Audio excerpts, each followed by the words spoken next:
बच्चों, delta class में आपका स्वागत है। आज हम गणित प्रकाश हिंदी माध्यम कक्षा 7वीं का अध्याय 4 करेंगे, जो हम पेज नंबर 85 और उसके आगे 86 तक करेंगे। स्टार्ट करते हैं आज का अपना। इससे पहले वाली एक्सरसाइज मैंने इससे पहले वाली वीडियो में करवा दी है, आप वहाँ से देख सकते हैं। आगे हम स्टार्ट करते हैं। क्या बोला हुआ है? अंक गणितीय व्यंजकों का पुनरावलोकन। ठीक है, हम जो हमने पहले किया था, ये सेकंड चैप्टर में हमने किया था, उस चीज़ को हम दोबारा रिपीट करके अंगणित को हम अंगणित जो व्यंजक बने उसको कैसे सॉल्व करना है वो हम दोबारा सीखेंगे। हमने व्यंजकों के पदों के योग के रूप में लिखना सीखा, जिससे अंक गणितीय व्यंजकों को पढ़ना हमारे लिए सरल हो गया। यानी हमें उसे कैसे पढ़ना है, कैसे हल करना है, ये हमने सेकंड चैप्टर में सीख लिया था कि कोई भी व्यंजक हो जिसमें बीच में संख्याएं लिखी हुई हैं, उसको हम सबको जमा के माध्यम से हल कर सकते हैं। यहाँ पे भी एक नंबर एक नंबर एक नंबर, इस तरह करके कोई भी नंबर यहाँ हो सकता है, कोई भी यहाँ, उनको हम जमा करना सीख जाएंगे। अगर घटा भी है तो हम जमा लगा के ब्रैकेट में घटा से लिख सकते हैं। अगर जमा के बीच में गुना आ रहा है तो पहले इसको हल करेंगे ताकि एक ये अंक बन जाए। ये हमने सेकंड क्लास में सीखा था। जिन्होंने नहीं देखी है सेकंड चैप्टर की, सेकंड क्लास नहीं, सॉरी, सेकंड चैप्टर, वो मेरी प्लेलिस्ट में जाके चैनल पर देख सकता है। इन्हें कई बार अनेक तरीकों से पढ़ा जा सकता था, जिससे ये भ्रामक लगने लगा कि हमने अदला बदली दो संख्याओं को किस क्रम में जोड़ना एवं समूहीकरण, संख्याओं को आसान तरीके से समूहीकरण करके जोड़ने का उपयोग व्यंजकों को सरल तरीके से मान निकालने के लिए किया। इसे मैं समझाती हूँ क्या कहना चाहता है।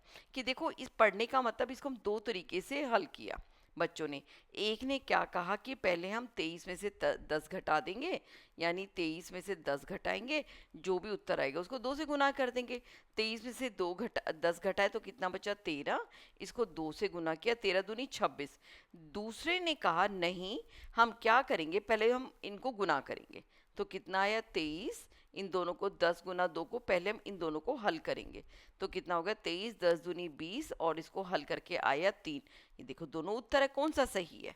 ये हमने अब सेकंड क्लास में सीखा था, तो वही चीज़ ने सिखाई, ये मैं आगे आपको बताऊंगी। इन्हें कई बार अनेक तरीकों से पढ़ा जा सकता था, जिससे भ्रामक लगने लगा था, यानी हमें समझ नहीं आ रहा था ये उत्तर सही है, ये उत्तर से हम किस तरीके से करें। फिर अगला और क्या सीखा था हमने? ये हमने सेकंड चैप्टर में सीखा था। हमने अदला बदली दो संख्याओं को किसी भी क्रम में जोड़ना। इसका क्या मतलब है, इसी में मिटा देती हूँ। दो संख्याओं को क्रम में जोड़ने का मतलब क्या है? जैसे आप 2 जमा 3 करो, उत्तर कितना आएगा? 5 आएगा। 3 जमा 2 करो, तब भी उत्तर 5 आएगा। कि हम अगर संख्याओं के बीच में जमा है तो उनकी अदला बदली कर सकते हैं। 3 को पहले लिखो या 2 को पहले लिखो, हमारा उत्तर बराबर आएगा। ये हम जमा की बात करें। ठीक है, ये हो गया दो संख्याओं को किसी भी क्रम में जोड़ना। एवं समूहीकरण। समूहीकरण का जोड़ने का मतलब है कि जैसे आप लोगों को दो संख्या जोड़नी है, 2 जमा 3 जमा 5। आप या तो पहले इन दोनों को जोड़ो, कितना हो गया? 5, जमा इसके बाद 5 को जोड़ा और हो गया 10। या इसी संख्या को मान लो 2 जमा 3 जमा 5। आपने कहा कि भाई मैं तो पहले पीछे वाली दो संख्याओं को जोड़ूंगी जो भी है, तो कितना हो गया? 5 और 3 हो गया हमारा 8, 8 और 2 10 हो गया। तो यानी हम जैसे हमें आसानी हो, यहाँ देखो ये मोड जोड़ने में 8 में दिक्कत है, यहाँ पे 3 और 2 5 आसानी से जुड़ गया। 5 और 5 देखते हैं, हमें दिख गया था 10 है। कि जैसे आपको आसानी हो आप उसी हिसाब से समूहीकरण में जोड़ सकते हो। ये देखो ना, इन समूहीकरण, संख्याओं को आसान तरीके से समूहीकरण करके जोड़ना। ठीक है, इनका उपयोग आपने व्यंजकों के सरल तरीकों से मान निकालने के लिए किया गया। पहले तो उन्होंने बताया कि भ्रामक स्थिति पैदा हो जाती है अगर हमें नियम नहीं पता। दूसरा, हम जैसे में आगे पीछे कर लो कोई दिक्कत नहीं होती, और हम समूहीकरण जैसे में आसानी हो करके हम आसानी से सवाल को हल कर सकते हैं, उसको पढ़ सकते हैं। ठीक है, ये पता नहीं इधर क्यों। चलो, अगला है पदों पदों की अदला बदली एवं समूहीकरण से व्यंजक का मान नहीं बदलता है। अभी हमने देखा था अदला बदली में, यानी 2 जमा 3 करो चाहे 3 जमा 2 करो, या 2 जमा 3 जमा 5 में चाहे इसका समूह बनाओ चाहे इसका समूह बनाओ, हमारा मान नहीं बदलता। हमने व्यंजकों में कोष्ठकों का उपयोग सीखा, साथ ही उन कोष्ठकों का उपयोग करना भी सीखा जिसके बाहर ऋणात्मक चिन्ह है। भाई जैसे 2 जमा 3 जमा 5 में कोष्ठक दे रखा है, तो हम पहले कोष्ठक को हल करेंगे। या 2 जमा 3 गुना 5 होता, तो भी हम पहले कोष्ठक को हल करेंगे कि 2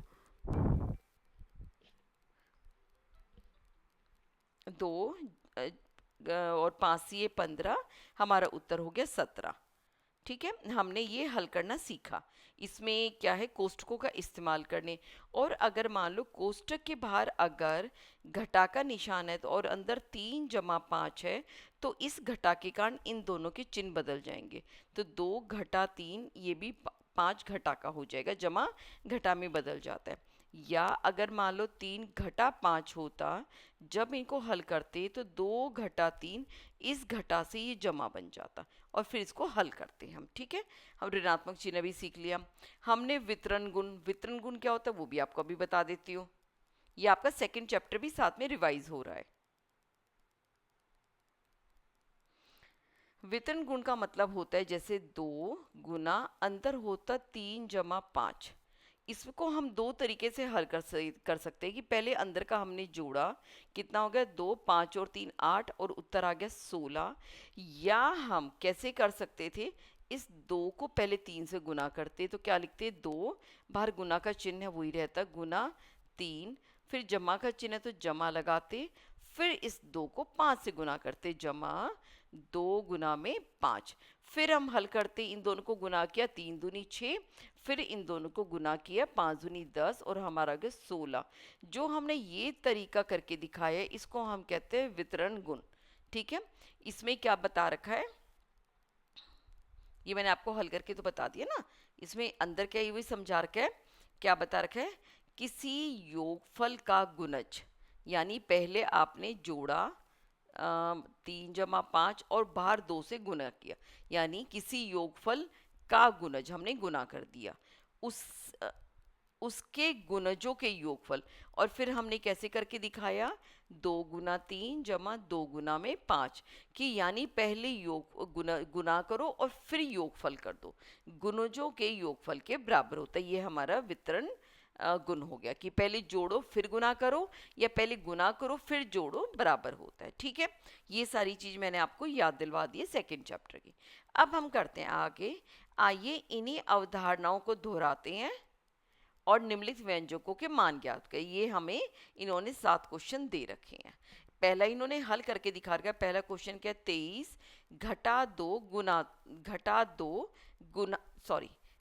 घटा 10 गुना 2, ये दे रखा है। आइए पहले व्यंजक 23 घटा 10 गुना 2 का मान ज्ञात करते हैं। सबसे पहले हम व्यंजकों के पदों को लिखेंगे। हमने पदों को लिख दिया। ध्यान दीजिए कि इन पदों में से एक पद तो एक संख्या है, यानी ये तो हमें संख्या में है हमारे पास, लेकिन दूसरे पद में ये संख्या ना होके एक खुद में व्यंजक है। जबकि एक पद तो, जबकि 2 पदों का योग करने से पहले अन्य पद को भी एक संख्या में बदलना पड़ेगा। ये तो खुद एक व्यंजक है। हम जोड़ कब कर सकते हैं, जब ये भी एक संख्या बन जाए। तो पहले इसे हम संख्या में बदलेंगे। कैसे, 23 जमा, क्योंकि हम क्या कर सकते हैं, अगर मैंने बताया 3 घटा 5 है, तो हम कैसे लिख सकते हैं, 3 जमा ब्रैकेट में घटा का 5। तो वही क्या इन्होंने किया कि 23 जमा घटा का 2 गुना, यानी घटा 10 के साथ लगा दी, गुना में 2। अब पहले इसको एक संख्या में बदलना पड़ेगा, जब ही हम उनका योग कर पाएंगे। जब घटा 10 गुना 2 करेंगे तो 10 दूनी 20, और घटा का है ही। अब 23 में से हम 20 घटा करेंगे, उत्तर 3 आ जाएगा। ठीक है, ये तरीका सिखाया है। ये मैंने दोबारा भी हल करके आपको दिखाऊंगी। फिर अगला क्वेश्चन है 83 जमा 28 घटा 13 जमा 32। ये हमने यहाँ पे इन्होंने हल करके बता रखा है। आइए अब हम दूसरे व्यंजक का मान ज्ञात करते हैं। इस व्यंजक के सभी पद संख्याएं हैं, हमें कुछ नहीं बदलना, ये तो आराम हुआ।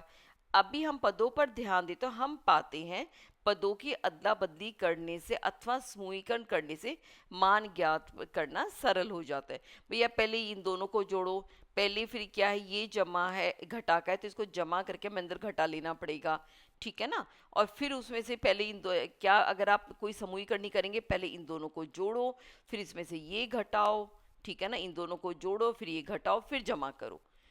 उसके बजाय हमने ये पाया कि अगर हम 83 में से सीधा पहले 13 घटाई दे, ये देखो हमने अलग अलग संख्या लिख ली, 83 में से 13 घटाएंगे आसान हो जाता है, 70 रह जाएगा। और 28 में 32 को जोड़ दिया, इसको और इसको जोड़ा, तो इन दोनों को जोड़ा तो 60 मिल गया। अब जोड़ना 130 आसान हो गया, जो हम ये मूंजवानी कर सकते हैं, ठीक है। आइए अब पांचवें व्यंजक को देखते हैं। इसमें ऋणात्मक चिन्ह के साथ बाहर की ओर एक कोष्टक है, यानी ये हमारा क्वेश्चन था 68 जमा, फिर क्या था, मैं चलो ऊपर ही देख लेती हूँ, बाहर ये था क्वेश्चन था हमारा 68 घटा 18 जमा 13, शायद ये था क्वेश्चन, हाँ। तो इसमें इन्होंने दो तरीके से हल करके दिखाया है कि 68 जमा 18, और क्योंकि ये घटा है तो हमने बाहर जमा लगा के कोष्टक में हम अंदर ले गए। 18 जमा 13, पहले में क्या किया, इन दोनों को जोड़ा, 18 और 13 को जोड़ा, 31 आया, बाहर घटा का निशान है, 68 में से 31 घटाए, उत्तर 37 आ गया। या हम क्या कर सकते हैं कि हमने पहले कोष्टक खोल लिया, क्या बना, 68 में से जब हमने कोष्टक को खोला तो घटा 18, वो बाहर निशान अगर घटा के तो सबके चिन्ह बदल जाते, घटा 13। फिर हमने क्या किया, 68 में से 18 घटाए 50 बचा, और घटा 13 ऐसे कैसे लिखा गया, फिर 50 में से 13 घटाया बचा 37, ठीक है। इस तरह हम इसको करके कर सकते हैं। हम दो तरह से इसका मान ज्ञात कर सकते हैं। पहले कोष्टक को हल करके बाईं ओर हल के समान, या उचित तरीके से कोष्टक को हटा के दाईं ओर के समान लिख दे, दोनों तरीके ठीक है। अब अन्य अंक गणितीय व्यंजकों के मान ज्ञात कीजिए। क्या मतलब है, जो अब हमें बाकी क्वेश्चन सॉल्व करना भी करते हैं, ये और पढ़ लेते हैं। जब बीज गणितीय व्यंजकों में अक्षर संख्याओं को संख्याओं से प्रतिस्थापित किया जाता है। जैसे एक क्वेश्चन था हमारा, उसमें था ना कि शबनम आफताब से 3 साल बड़ी है, तो ये हमने आफताब की कीमत ली थी और वो 3 साल बड़ी, तो टोटल जो आ रहा था इसमें शबनम की आयु थी। तो जो ये अक्षर संख्या ए है, प्रस्तावित बदल सकते हैं इसमें कोई भी हम आफताब की उम्र लिख के। तो बीज गणितीय व्यंजक जिसमें अगर अक्षर संख्या है तो ये बीज गणितीय व्यंजक है, और जिसमें कोई अक्षर संख्या नहीं है ये अंकगणितीय व्यंजक है। समझ गए दोनों में अंतर, ठीक है। तो बीज गणितीय व्यंजकों के मान भी संख्याओं के रूप में प्राप्त होते हैं। जैसा कि उदाहरण 1 में जब आफताब की आयु 23 वर्ष थी, तो शबनम की आयु ज्ञात करने के लिए हमने व्यंजक a जमा 3 में अक्षर संख्या a को 23 से प्रतिस्थापित किया था और इसे 26 का मान प्राप्त हुआ था। ये इन्होंने पहले में बताया कि हमने बीजगणित व्यंजकों को अंकगणित में कैसे कर दिया। अब इन क्वेश्चन को हल करते हैं। इसमें क्या है जो हमने सीखा हुआ है, इसमें क्या है कि पहले दोनों तरफ संख्या होनी चाहिए। देखो यहाँ तो 23 संख्या है, लेकिन ये संख्या नहीं है, पहले इन दोनों को हल करेंगे। तो 23 घटा इन दोनों को हल किया, कितना हो गया, 10 दूनी 20। फिर क्या है, 23 हमने जमा करना सीखा हुआ है, घटा का 20, ठीक है। हमने सीखा हुआ ना कि जमा में हम उस संख्या का हम उसका विपरीत वाला लिखते हैं, जिसमें उसकी साइन को बदल देते हैं। अब 23 में से 20 गया तो 3 आ गया उत्तर। ये इन्होंने हल कर रखा था फिर भी कर दिया, ये भी इन्होंने हल कर रखा है। तो इसमें क्या किया हमने, 23 जमा 28 जमा घटा का 13 जमा 32, ताकि सब हमारे पास जोड़ा जाए। अब सारी हमारे पास संख्याओं को जोड़ना है। हमने पाया था हम 23 जमा, यानी इस संख्या और इस संख्या को इकट्ठा समूहीकरण में लिख ले, और इन दोनों का समूहीकरण लिख ले, 28 जमा 32। जब 83 में से 13 घटाया था 70 आया, और इन दोनों को जोड़ा, 8 और 2 10, 3 और 2 6, इन दोनों को जोड़ा और फिर फाइनल जोड़ा तो 7 और 6 13, 130 हमारा उत्तर आ गया। कि हम इसका समूहीकरण करके भी सवाल को हल कर सकते हैं। इसी तरह यही है 34 घटा 14 जमा 20, तो हमें पहले 34 फिर हमें इसमें जोड़ना पड़ेगा, क्या करना पड़ेगा, जमा घटा का 14 जमा 20। हमने इसी तरीके से सीखा वैल करना। अब 34 में से 14 गए, कितना बचा, 20, क्योंकि घटाना आसान है यहाँ पर, जमा 20, उत्तर आ गया 20 और 20 40। ये हमारा उत्तर है। जब भी आप नई नई लाइन लिखोगे हमेशा बराबर लगाना है कि ये इसके बराबर है, ये इसके बराबर है, ये बराबर लगाना बहुत जरूरी होता है, नहीं तो इस चीज़ के भी नंबर कट जाते हैं।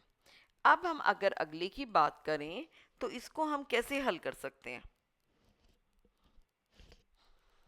42 जमा 15, इसमें हमने क्या हुआ है, पहले कोष्टक को हल करते हैं। कोष्टक को हल किया तो 8 में से 7 गया, बचा 1, ठीक है। फिर हमने इन दोनों को जोड़ा, 5 और 2 7, 4 और 1 5, फिर जमा अंदर घटा का 1 हो गया। अब हम इसको भी हल कर सकते हैं, तो उत्तर आ गया 57 में से 1 गया 6, उत्तर, ठीक है। ये हमारा चौथा क्वेश्चन हो गया। पांचवा हल कर रखा है, फिर भी हम हल कर देते हैं। हम क्या कर देते हैं, 68 घटा 18 जमा, इसको हमने पहले ये इससे घटा हुई, अब ये इससे घटा होगा, तो क्या हो जाएगा हमारा, नहीं मैं एक मिनट, सॉरी मुझे ये लगा गुना है, गुना नहीं, इसको दोबारा करते हैं। हाँ, पहले हम कोष्टक को खोलते हैं, 68, या हम कोष्टक के अंदर ही इसको हल कर सकते हैं। अगर हमने इसके अंदर हल किया तो कितना हो जाएगा, 8 और ये क्या था, 8 9 10 11 से लगे 31, और जब इनको जब हल करेंगे 68 जमा घटा 31, सॉल्व किया तो 8 में से 1 गया 7, 6 में से 3 गया 3, तो 37 हमारा उत्तर हो गया। ये दो तरीकों से हल करके किताब में दिखा रखा है। अब आ गया छठा क्वेश्चन। इसमें हमें पता है कि ये देखो, ये एक संख्या नहीं है, ये भी एक संख्या नहीं है, व्यंजक है, पहले से संख्या में बदले, 7 चौके 28 जमा 9 छिक 6 निम 54, 54 हो गया। अब हम दोनों संख्या आगे भी इनको जोड़ सकते हैं, 8 और 4 12, हाथ से लग गया 1, 5 और 2 7 और 1 8, 82 हो गया हमारा उत्तर, ठीक है। अब हम सातवें पर आ गए। इसमें भी पहले क्या करना है हमें, 20 जमा, ये देखो ये पूरा का पूरा एक व्यंजक है, पहले इस व्यंजक को हल करेंगे। इस व्यंजक को हल करने के लिए पहले हम कोष्टक को हल करेंगे। कोष्टक में क्या है, 16 में से 6 गया, कितना बचा 10। अब क्या किया, 20 जमा इसको हल करेंगे, 10 8 80। अब हमारे पास संख्याओं का योग आ गया, 20 जमा 80 होता है 100, ये हमारा हो गया उत्तर, ठीक है। ये देखो हमारे सातों क्वेश्चन हमने हल कर दिए, यहाँ तक हो गए सारे, पहला दूसरा तीसरा चौथा